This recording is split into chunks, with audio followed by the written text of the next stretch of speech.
Quarterly ಟೆಸ್ಟ್ಗೆ 7 days ಉಳಿದಿದೆ. 1 weekದಲ್ಲಿ the greatest come back ಮಾಡ್ಬೋದು.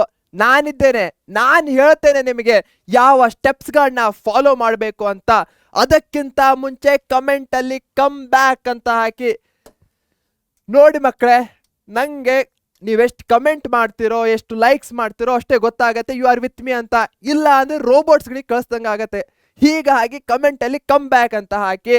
ಯಾವುದೇ ಸ್ಟೇಜಲ್ಲಿ ಇರ್ಬೋದು, ಸರ್ ಕ್ವಾರ್ಟರ್ಲಿ ಟೆಸ್ಟಿನ ಸಿಲೆಬಸ್ಸು 10% ಆಗಿಲ್ಲ, ನಾನಿದ್ದೇನೆ, ನಾನು ಹೇಳ್ತೀನಿ ಏನು ಮಾಡಬೇಕು ಅಂತ. 50% ಆಗಿದೆ, ಸರ್ ರಿವಿಷನ್ ಮಾಡಬೇಕು. ಯಾವುದೇ ಸ್ಟೇಜಲ್ಲಿರಿ, I am here for you and I will tell you detailed steps. ಓಕೆನಾ? Let start. For the next 7 days simple ಮೈಂಡನ್ನು ಕ್ಲಿಯರ್ ಮಾಡ್ಕೊಳ್ಳೋಣ. ನೆಕ್ಸ್ಟ್ ಸ್ಟೆಪ್ಸಿಗೆ ಬರೋಕ್ಕಿಂತ ಮುಂಚೆ ನಮ್ಮ ಪಾಸ್ಟನ್ನು ಬಿಟ್ಟು ಹಾಕಬೇಕು. ಎಕ್ಸ್ಕ್ಯೂಸಸ್ ಇಲ್ಲ, ಸರ್ ಆಗ್ತಾ ಇಲ್ಲ, ಸರ್ ಕಾಲೇಜು ಓದು ಟ್ಯೂಷನು ಹೆಕ್ಟಿಕ್ ಆಗ್ತದೆ. ನೋ, ಎಕ್ಸ್ಕ್ಯೂಸಸ್ ಕೊಡೋ ಮಾತೇ ಇಲ್ಲ. Second, procrastination. ನಾಳೆ ಮಾಡ್ತೇನೆ, ನಾಡಿದ್ದು ಮಾಡ್ತೇನೆ, ಇಲ್ಲ ಮತ್ತೊಂದು 7 ದಿನದಲ್ಲಿ ಎಕ್ಸಾಮ್ ಇದೆ, ನಾಳೆ ಮಾಡ್ತೇನೆ ಅಂದರೆ ಎಕ್ಸಾಮ್ ಬಂದುಬಿಡತ್ತೆ, ವರ್ಕೌಟ್ ಆಗಲ್ಲ. No endless scrolling. Instagram, YouTube shorts, Netflix ಎಲ್ಲದಕ್ಕೂ ಬ್ರೇಕ್ ಕೊಡೋಣ. ಗೊತ್ತು ಇಂಪಾರ್ಟೆಂಟು, ಬಟ್ ಈ ಟೈಮಲ್ಲಿ ಅಲ್ಲ. ಈ ಟೈಮಲ್ಲಿ ಇಂಪಾರ್ಟೆಂಟ್ ಇರೋದು ಕ್ವಾರ್ಟರ್ಲಿ ಟೆಸ್ಟ್ 1. ಯಾಕಂದರೆ ಈ ಎಕ್ಸಾಮು ಬಹಳಷ್ಟು ಮ್ಯಾಟ್ರ್ ಆಗತ್ತೆ. ಇದು ನಿಮ್ಮ ಫಸ್ಟ್ ಪ್ರಾಪರ್ ಎಕ್ಸಾಮ್ ಆಗಿರುವಂತಹದ್ದು. ಹೀಗಾಗಿ ಏನು ಮಾಡಬೇಕು ಅಂತ ಹೇಳ್ತೇನೆ. ಈ 3 ಥಿಂಗ್ಸ್ಗಳನ್ನ ಮಾಡಬಾರ್ದು. ಇದು ಕ್ಲಿಯರ್ ಇದೆ ಅಂದ್ಕೊಳ್ತೇನೆ. ಜೀವನದಲ್ಲಿ ಏನು ಮಾಡಬಾರ್ದು ಅಂತ ಗೊತ್ತಾದರೆ ನೆಕ್ಸ್ಟು ಸಿಂಪಲ್ಲು ಏನು ಮಾಡಬೇಕು ಅಂತಲೂ ಗೊತ್ತಾಗತ್ತೆ. 4 ಆಪ್ಷನ್ ಇದೆ.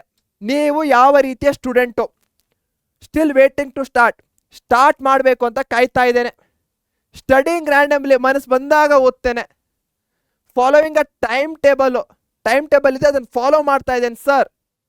ಆಲ್ರೆಡಿ ರಿವೈಸಿಂಗು, ಎಲ್ಲ ಚಿಲ್ಲಾಗಿ ರಿವೈಸ್ ಮಾಡ್ತಾ ಇದ್ದೇನೆ. ಸೊ ನೀವು ಸ್ಟೂಡೆಂಟ್ ಎನೋ, ಬಿನೋ, ಸಿನೋ, ಡಿನೋ, ಡಿದಲ್ಲಿರೋರು ಓವರ್ ಕಾನ್ಫಿಡೆನ್ಸ್ನಿಂದ ಹಿಂದುಳಿಬೇಡಿ.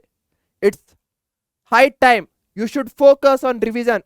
ಟೈಮ್ ಟೇಬಲ್ ಮಾಡ್ತಾ ಇದ್ದೀರಾ ಅಂದರೆ ಆ ಟೈಮ್ ಟೇಬಲನ್ನು ಕಂಟಿನ್ಯೂಸ್ ಫಾಲೋ ಮಾಡ್ತಾ ಹೋಗಿ. ಇನ್ನೂ ಎಕ್ಸ್ಟ್ರಾ ಸ್ಲಾಟ್ಸ್ಗಳನ್ನ ಓದಲಿಕ್ಕೆ ಆ್ಯಡ್ ಮಾಡಿ. ಇವೆರಡರಲ್ಲೂ ಇರೋರು ಈ 7 days ನಾವು ನಮ್ಮಲ್ಲಿ ಎಷ್ಟು ಶಕ್ತಿ ಇದೆಯೋ ಅಷ್ಟನ್ನು ಕೊಡಬೇಕು. ಓಕೆನಾ? 100% ಅಲ್ಲ, 200%. And when I say 200%, I mean it. ನಿದ್ದೆ ಹೊರತಾಗಿ 6 hours ಅಥವಾ 7 hours ಅಂತ ತಿಳ್ಕೊಳ್ಳೋಣ.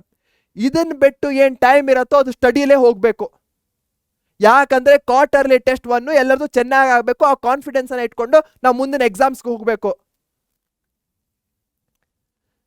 ಯಾವ ಸ್ಟೇಜಲ್ಲಿದ್ದೀರಾ ಅಂತ ಗೊತ್ತಾಗಲಿಕ್ಕೆ ಒಂದು ಸಿಂಪಲ್ ಆ್ಯಕ್ಟಿವಿಟಿ. ಯಾವುದೇ ಒಂದು ಚಾಪ್ಟರ್ ತೆಗೆದುಕೊಳ್ಳಿ, ಮ್ಯಾಥ್ಸ್ ಅಂತ ತೆಗೆದುಕೊಳ್ತೀರಾ, ಆ ಚಾಪ್ಟರ್ನಲ್ಲಿರುವಂಥ ಇಂಪಾರ್ಟೆಂಟ್ ಫಾರ್ಮುಲಾಸ್ಗಳನ್ನ ಲಿಸ್ಟ್ ಡೌನ್ ಮಾಡಿ ಕಣ್ಮುಚ್ಕೊಂಡು. ಅಂದರೆ ಬುಕ್ಕನ್ನು ನೋಡಿದೆ. ಅಥವಾ ಫಾರ್ ಎಕ್ಸಾಂಪಲ್ ಫಿಸಿಕ್ಸಲ್ಲಿ ಇತ್ತಂದರೆ 10 ಡೆಫಿನೇಷನ್ಸ್ಗಳನ್ನ ಹೇಳಿ. ಕೆಮಿಸ್ಟ್ರಿಯಲ್ಲಿತ್ತಂದರೆ ಕೀವರ್ಡ್ಸು, ಡೆಫಿನೇಷನ್ಸ್ಗಳು. ಆಗ್ತಾ ಇದೆಯಾ ಒಂದು ಚಾಪ್ಟರ್ಗೆ ಮಾಡಲಿಕ್ಕೆ? ಆಗ್ತಾ ಇಲ್ಲ ಅಂದರೆ ನೀವಿನ್ನೂ ಕರೆಕ್ಟಾಗಿ ಓದಿಲ್ಲ. ಆಗ್ತಾ ಇದ್ರು ಮಿಸ್ಟೇಕ್ಸ್ಗಳು ಆಗ್ತಾ ಇವೆ ಅಂದರೆ ನೀವು ಇನ್ನೂ ಎಕ್ಸ್ಟ್ರಾ ಎಫರ್ಟ್ಸ್ಗಳನ್ನ ಹಾಕಬೇಕು ರಿವಿಷನ್ ಮಾಡಲಿಕ್ಕೆ. ಇದನ್ನು ಆ್ಯಕ್ಟಿವಿಟಿಯನ್ನು ಎಲ್ಲರೂ ಸಹ ವಿಡಿಯೋನ ಪಾಸ್ ಮಾಡಿ ಈಗಲೇ.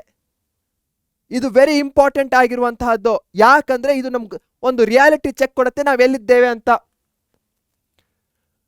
ಈ 7 daysಗಳಲ್ಲಿ 1 day ಪೂರ್ತಿ ನೀವು PYQ ಡೇ ಅಂತ ಸೆಲಿಬ್ರೇಟ್ ಮಾಡಬೇಕು. ಯಾಕಂದರೆ ಪ್ರೀವಿಯಸ್ ಇಯರ್ ಕ್ವಶನ್ಸ್ಗಳಿಂದ ನಿಮಗೆ ಯಾವ್ದು ರಿಪೀಟೆಡ್ ಆಗಿದೆ ಅದು ಗೊತ್ತಾಗತ್ತೆ. ಆನ್ಸರ್ ಪ್ಯಾಟರ್ನ್ಸ್ಗಳನ್ನ ಗೊತ್ತಾಗತ್ತೆ. ಪ್ರೆಸೆಂಟೇಷನ್ ಇಂಪ್ರೂವ್ ಮಾಡೋದು ಗೊತ್ತಾಗತ್ತೆ. ಈ PU ಬೋರ್ಡ್ ಎಕ್ಸಾಮ್ಸ್ಗಳಿರ್ಬೋದು, ಅವು ಹೆಚ್ಚಾಗಿ ಕಾನ್ಸೆಪ್ಟ್ಸ್ಗಳನ್ನ ರಿಪೀಟ್ ಮಾಡ್ತಾ ಹೋಗುತ್ತೆ. ಹೀಗಾಗಿ ಆ ರಿಪಿಟೇಷನನ್ನು ನೀವು PYQs ಪ್ರೀವಿಯಸ್ ಇಯರ್ ಕ್ವಶನ್ಸ್ಗಳಿಂದ ಫೈಂಡ್ ಔಟ್ ಮಾಡ್ಬೋದು. ಇಲ್ಲಿ ತನಕ ನೀವು ನನ್ನ ಜೊತೆಗಿದ್ದೀರಾ, ವಿಡಿಯೋವನ್ನು ಲೈಕ್ ಮಾಡಿ, ಇದರಿಂದ ನನಗೂ ಸಹ ಗೊತ್ತಾಗುತ್ತೆ ಯು ಆರ್ ವಿತ್ ಮೀ ಅಂತ. ನೆಕ್ಸ್ಟ್ ಸಮರೈಸ್ ಮಾಡೋದಾದ್ರೆ ಇಲ್ಲಿ ತನಕ ಹಾಫ್ ಬಂದಿದ್ದೇವೆ. ಎಕ್ಸ್ಕ್ಯೂಸಸ್ಸು, ಸ್ಕ್ರೋಲಿಂಗು ಏನೂ ಇಲ್ಲ. 7 days 200% ಕೊಡಬೇಕು. PYQsಗಳ ಮೇಲೆ ಕಾನ್ಸಂಟ್ರೇಟ್ ಮಾಡಬೇಕು. ನಾವು ಎಲ್ಲಿದ್ದೇವೆ? 10 ಕ್ವಶನ್ಸ್ಗಳನ್ನ 10 ಫಾರ್ಮುಲಾಸ್ಗಳನ್ನ ಮಾಡ್ಲಿಕ್ಕೆ ಆಗ್ತಾ ಇದೆಯಾ? ಇಲ್ಲ ಅಂದರೆ it's high time we should concentrate.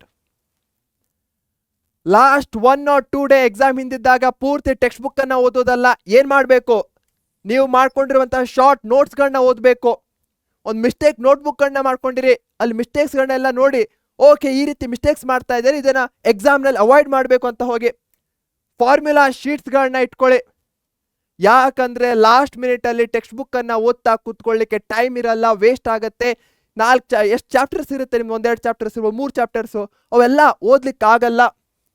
Important ಕ್ವಶನ್ಸ್ಗಳು ಎಲ್ಲಿಂದ ಗೊತ್ತಾಗತ್ತೆ, ಪ್ರೀವಿಯಸ್ ಇಯರ್ ಕ್ವಶನ್ಸ್ಗಳಿಂದ ಗೊತ್ತಾಗತ್ತೆ. ಹೀಗಾಗಿ ಆ ಇಂಪಾರ್ಟೆಂಟ್ ಕ್ವಶನ್ಸ್ಗಳನ್ನ ಹಿಡಿದಿಟ್ಕೊಳ್ಳಿ. ಎಕ್ಸಾಮ್ ದಿನ ನೋ ನ್ಯೂ ಚಾಪ್ಟರ್ಸ್. ಯಾಕಂದ್ರೆ ಆಲ್ರೆಡಿ ಮೈಂಡಲ್ಲಿ ಅಷ್ಟೊಂದು ಸ್ಟ್ರೆಸ್ ಇರಬೇಕಾದ್ರೆ ಹೊಸ ಚಾಪ್ಟರ್ ತೆಗೆದುಕೊಂಡು ತಲೆಯಲ್ಲಿ ಗಿರ್ಮಿಟ್ಟು ಪಾವ್ ಬಜ್ಜಿ ಎಲ್ಲ ಆಗ್ಬಿಡತ್ತೆ. ಅದಾಗೋದು ಬೇಡ. 1 week can change your result. ಇದನ್ನು ನಾನು ಸುಮ್ಮನೆ ಹೇಳ್ತಾ ಇಲ್ಲ. ನಾನು ಅದೆಷ್ಟೋ ಹಿಂದಿನ ವರ್ಷದ ಮಕ್ಕಳನ್ನ ಕೇಳಿದ್ದೇನೆ. ಕ್ವಾರ್ಟರ್ಲಿ ಟೆಸ್ಟ್ 1ಗೆ ನಾನು ಸ್ಟಾರ್ಟಿಂಗಲ್ಲಿ ಲೂಸ್ ಆಗಿ ಮಾಡಿದ್ದೆ, ಬಟ್ 1 ವೀಕ್ ಫೈನಲ್ ಪ್ರಿಪೇರ್ ಮಾಡಿದಾಗ ರಿಸಲ್ಟ್ನಲ್ಲಿ 90+, 95+ ಬಂದಿತ್ತು ಅಂತ ಹೇಳ್ತಿದ್ದಾರೆ. So overall percentage wise ಹೇಳ್ತಾ ಇದ್ದೇನೆ, 40 ಮಾರ್ಕ್ಸಿಗೆ ಇರ್ಬೋದು, 35 ಮಾರ್ಕ್ಸಿಗೆ ಇರ್ಬೋದು ನಿಮ್ಮ ಪೇಪರ್ಸ್ಗಳು. ಈ ರೀತಿ ನೀವು ಪೂರ್ತಿಯಾಗಿ 1 ವೀಕ್ ನಿಮ್ಮ ಎಲ್ಲವನ್ನೂ ಕೊಟ್ಟರೆ you can do it. You can do it. And ನಾನು ಯಾವತ್ತೂ ಸಿಂಪಲ್ ವೇಸ್ಗಳಲ್ಲಿ ಹೇಳ್ತಾ ಇಲ್ಲ, ನನಗೆ ಭರವಸೆ ಇದೆ. ಯಾಕಂದರೆ ನೀವು ಈ ವಿಡಿಯೋವನ್ನು ನೋಡ್ತಾ ಇದ್ದೀರಾ and you are serious, damn serious about your PUC exams. Let's do it ಕಂದ. ಯಾಕಂದರೆ ಈ ಕ್ವಾರ್ಟರ್ಲಿ ಟೆಸ್ಟ್ 1 ಮ್ಯಾಟರ್ ಆಗತ್ತೆ and you too also matter. Give your best. ಇದೇ ನೋಟ್ನಲ್ಲಿ ಬಾಯ್ ಅಂತ ಹೇಳೋ ಸಮಯ ವಿಡಿಯೋವನ್ನು ಸಬ್ಸ್ಕ್ರೈಬ್ ಮಾಡಿ, ಚಾನಲನ್ನು ಲೈಕ್ ಮಾಡೋದನ್ನು ಮರಿಬೇಡಿ ವಿಡಿಯೋವನ್ನು. See you soon. Thank you.